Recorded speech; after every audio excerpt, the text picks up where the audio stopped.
Ali Imran merupakan salah satu dari nama surat di Al-Quran yang menjadi surat ketiga setelah surat Al-Baqarah dan memiliki 200 ayat di dalamnya. Membaca surat Ali Imran ini memiliki banyak keutamaan, salah satunya adalah mendapatkan syafaat di hari akhir nanti. Tapi tahukah teman-teman mengapa ayat ketiga ini dinamakan Ali Imran? Dan tahukah siapa Ali Imran ini? Lantas mengapa namanya ini sampai diabadikan di Al-Quran? Untuk itu di video ini kita akan membahas tentang keluarga Imran.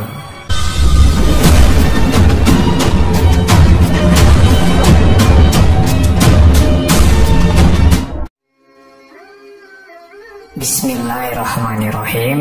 Assalamualaikum warahmatullahi wabarakatuh.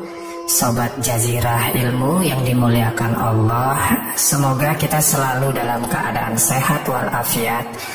Amin ya rabbal alamin. Ali Imran ini jika diterjemahkan, Al atau Ali itu artinya keluarga atau pengikut. Singkatan dari Al seperti Al-Sunnah artinya pengikut sunnah. Dan Al juga bermakna keluarga, disingkat menjadi Al. Terus jika keduanya digabungkan memiliki arti Ali Imran atau keluarganya Imran. Maka siapakah Imran ini? Ada dua perbedaan pendapat dari para ulama mengenai siapakah keluarga Imran ini. Pendapat pertama mengatakan keluarga Imran ini adalah keluarganya Nabi Musa alaihissalam karena Musa bin Imran. Imran ini bapaknya dari Nabi Musa alaihissalam. Sementara pendapat yang kedua mengatakan bahwasanya yang dimaksud dengan Ali Imran ini adalah bapaknya Maryam, Isa ibnu Maryam binti Imran, kakeknya Nabi Isa alaihissalam atau bapaknya Maryam. Wallahu a'lam bishawab. Pendapat yang lebih kuat adalah pendapat yang kedua, bahwasanya yang dimaksud dengan Ali Imran adalah keluarga dari Nabi Isa ibnu Maryam. Karena melihat dari urutannya di Al-Quran, setelah Allah bercerita tentang keluarga Imran, kemudian Allah lanjutkan ceritanya mengenai Maryam dan Isa. Makanya sekarang kita akan bahas Ali Imran ini dengan sudut pandang keluarganya Nabi Isa. Kisah ini terdapat di dalam Al-Quran surat ketiga. Karena beberapa isi dari Al-Quran memang sebagian menceritakan tentang sejarah, dan sejarah yang diceritakan Al-Quran adalah sejarah yang paling akurat. Karena Al-Quran bersumber dari sang pemilik sejarah, Allah Subhanahu wa Ta'ala. Bahkan ada beberapa sejarah yang tidak bisa dituliskan oleh manusia, namun di Al-Quran ini ada. Bayangkan saja, siapa yang sanggup menuliskan sejarah dari penciptaan Nabi Adam kalau bukan Allah saja yang dapat menceritakannya? Teman-temanku seiman, kita mulai saja kisahnya. Imran adalah orang soleh di kalangan Bani Israel ketika itu. Namun Imran ini bukan nabi, melainkan hanya orang yang bertauhid kepada Allah. Imran memiliki seorang istri bernama Hannah. Hannah ini punya bapak bernama Fakuza. Jadi Hannah binti Fakuza sanaknya. Nah, Hannah ini punya saudara perempuan yang menjadi istri dari Nabiullah Zakaria. Nabi Zakaria ini adalah nabi yang ketika itu dikenal sebagai ahli ilmu, yang berdomisili di suatu tempat ibadah dan hidupnya difokuskan untuk mengabdi kepada Allah Subhanahu wa Ta'ala.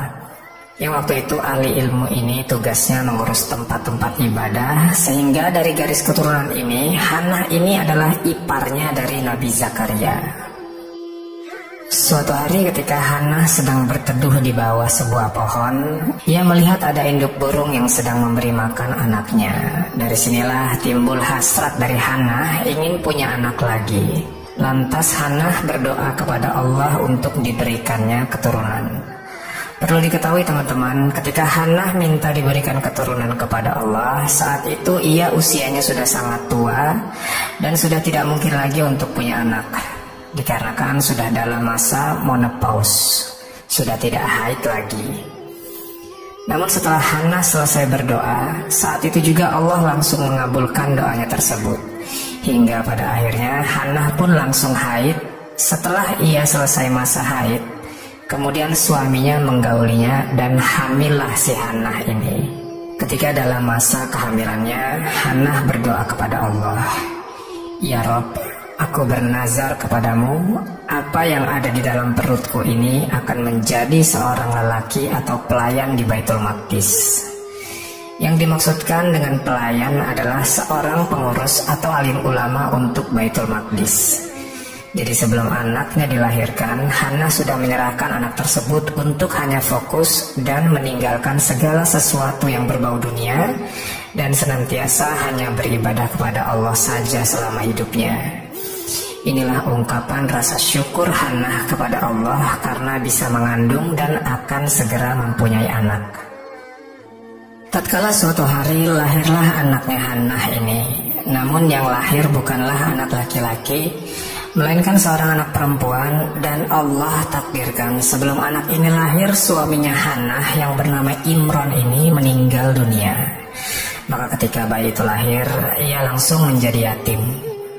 Lalu setelah Hannah mengetahui bayinya ini perempuan, ia berdoa lagi kepada Allah, "Ya Rob, aku melahirkan anak perempuan, dan engkau lebih tahu bahwasanya anak laki-laki tidak sama dengan anak perempuan." Maksudnya di sini adalah bukan berarti Hannah tidak bersyukur bahwa ia telah mendapatkan anak perempuan. Namun untuk menjadi seorang pengabdi di Baitul Maqdis lebih afdol bila ia seorang laki-laki. Akan berbeda ceritanya bila kedudukannya diisi oleh seorang perempuan. Maka Allah pun menjawab doa Hannah. Anak perempuan ini akan berbeda dengan anak perempuan dimanapun, karena ia spesial, karena hanya Allah yang lebih tahu apa yang kalian tidak ketahui. Lalu Hannah berdoa lagi kepada Allah, "Aku menamakan anak ini dengan nama Maryam, dan aku meminta kepadamu ya Rob untuk melindungi putriku ini dan anak dari putriku ini dari godaan syaitan yang terkutuk."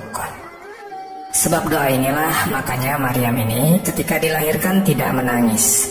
Begitu juga dengan anaknya Maryam ini. Mereka berdua akan selalu dilindungi Allah dari godaan syaitan di sepanjang hidupnya. Seperti yang kita ketahui bahwa bila ada bayi yang lahir, pastilah akan menangis. Dan disebutkan di sini bahwa penyebab bayi menangis ketika lahir adalah gangguan syaitan. Tapi ini tidak terjadi pada Maryam dan anaknya Maryam, yaitu Isa alaihissalam. Keduanya tidak menangis ketika dilahirkan, bahkan anaknya Maryam yaitu Isa alaihissalam selalu diselamatkan dan dilindungi oleh Allah di hidupnya. Ketika lahir tidak diganggu syaitan, ketika akan disalib ia diselamatkan Allah hingga digantikan oleh orang lain. Dan ketika ia diturunkan lagi ke bumi, Isa alaihissalam dibangkitkan dalam keadaan yang sangat baik dengan tujuan yang mulia. Sobat Jazirah Ilmu yang dimuliakan Allah, ketika Maryam lahir disebutkan bahwa ayahnya telah meninggal dunia. Dan ketika itu orang-orang alim di Baitul Maqdis pada berebut untuk merawat Maryam, karena mereka ini sangat menghormati Imron. Menurut mereka Imron adalah orang yang paling soleh dan ulama besar di kala itu. Makanya menjadi suatu kehormatan besar bagi mereka jika bisa merawat putri dari Imron ini. Di antara orang yang berebutan untuk merawat Maryam, salah satunya adalah Nabiullah Zakaria. Yang diriwayatkan disebutkan bahwa Nabi Zakaria adalah paman dari Maryam. Nah, karena ketika itu orang-orang pada berebut, maka diadakanlah semacam undian untuk menentukan siapa orang yang akan merawat dan menjaga Maryam. Dan Allah takdirkan nama Zakaria lah yang keluar dari hasil undian tersebut. Akhirnya Nabi Zakaria lah yang bertugas merawat Maryam hingga besar. Nabi Zakaria ini teman-teman membuatkan sebuah mihrab yang khusus di Baitul Maqdis untuk Maryam.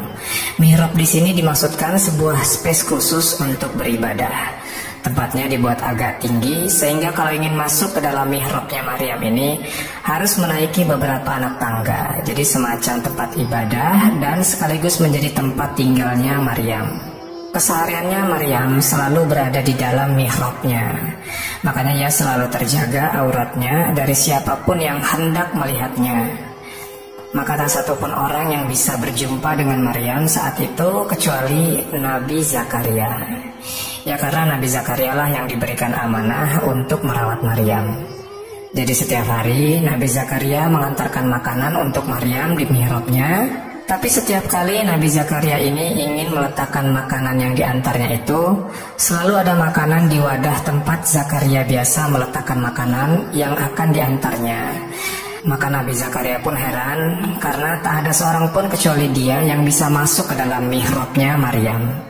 Lantas Zakaria pun bertanya kepada Maryam mengenai siapa orang yang meletakkan makanan ini selain Zakaria. Maka Maryam pun berkata bahwa Allah lah yang memberikan makanan itu. Jadi teman-temanku sekalian, ini adalah salah satu karomah yang dimiliki oleh Maryam ibunda Isa alaihissalam. Ia berdoa meminta makanan, maka akan langsung dikasih makanan, karena Allah ingin memuliakan Maryam. Nah, makanan yang ada di wadahnya Maryam ini sungguh aneh teman-temanku sekalian.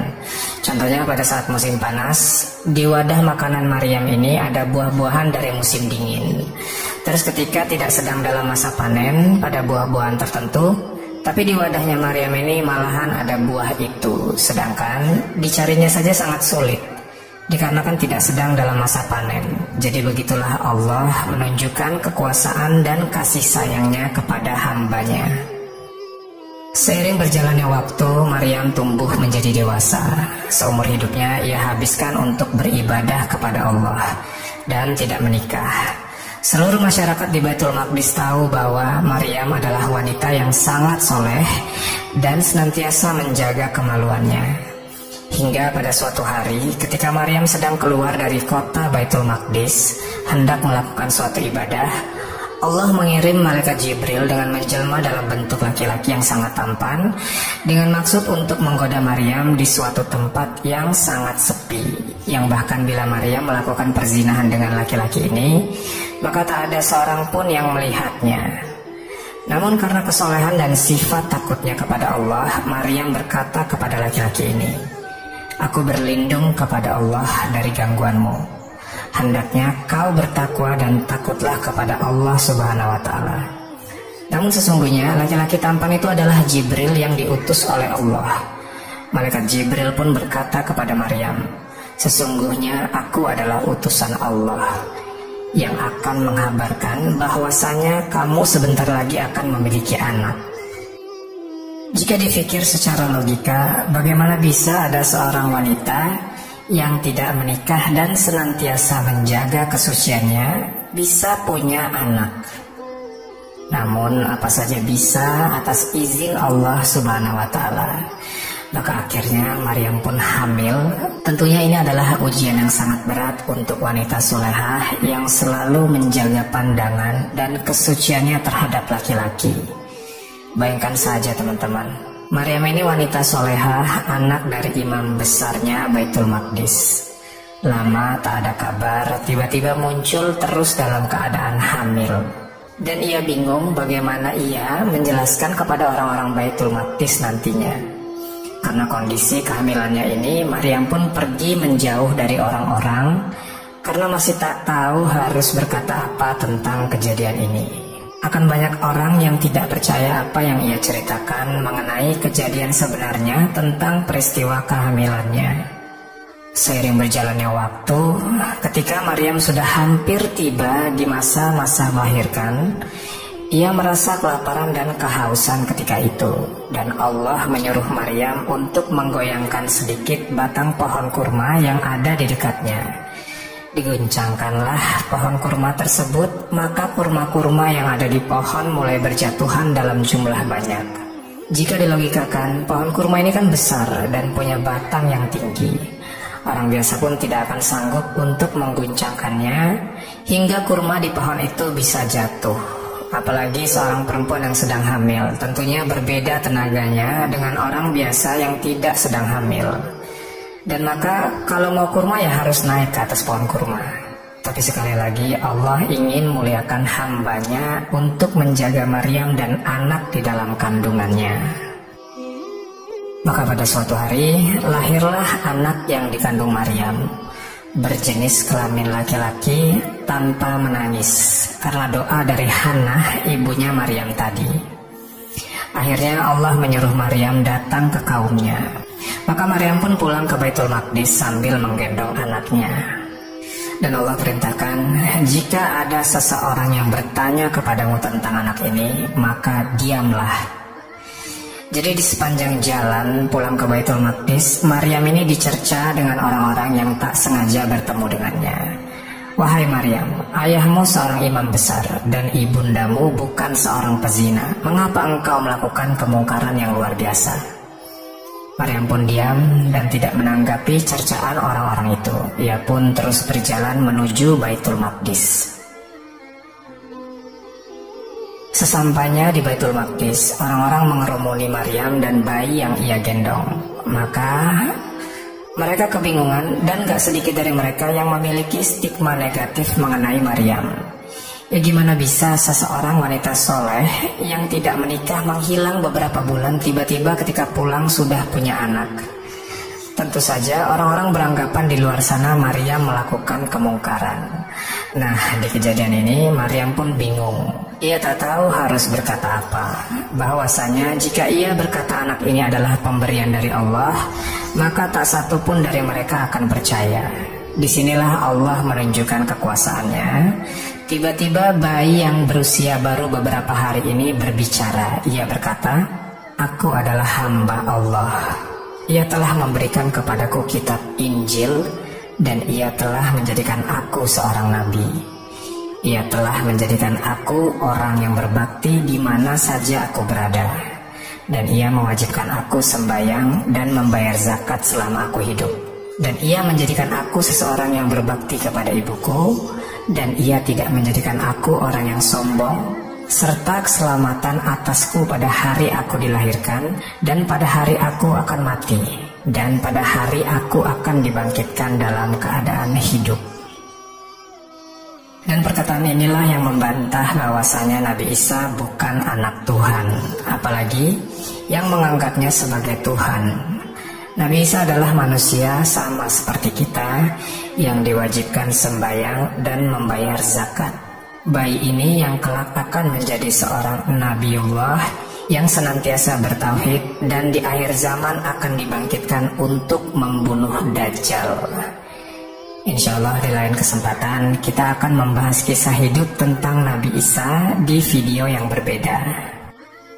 Oke, jadi itulah cerita kita kali ini mengenai seorang hamba Allah yang bernama Imran yang ada di dalam Quran Surah Ali Imran. Semoga menjadi pengetahuan dan manfaat. Sampai ketemu di kisah-kisah seru penuh makna selanjutnya. Lebih dan kurangnya mohon dimaafkan. Yang benar datangnya dari Allah Subhanahu wa Ta'ala. Hilaf atau keliru itu datangnya dari saya pribadi sebagai manusia biasa. Saya akhiri. Wassalamualaikum warahmatullahi wabarakatuh.